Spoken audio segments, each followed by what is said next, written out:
بسم الله الرحمن الرحيم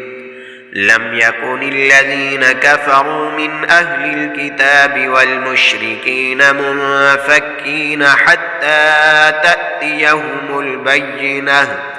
رسول من الله يتلو صحفا مطهرة فيها كتب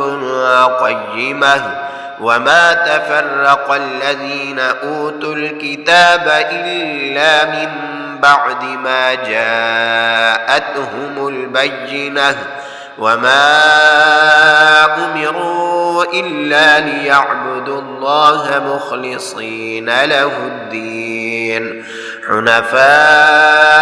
ويقيموا الصلاة ويؤتوا الزكاة وذلك دين القيمة إن الذين كفروا من أهل الكتاب والمشركين في نار جهنم خالدين فيها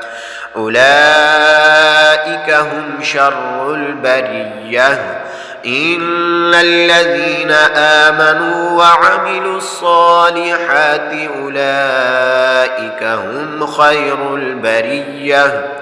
جزاؤهم عند ربهم جنات عدن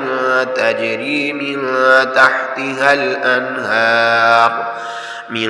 تحتها الأنهار خالدين فيها أبدا رضي الله عنهم ورضوا عنه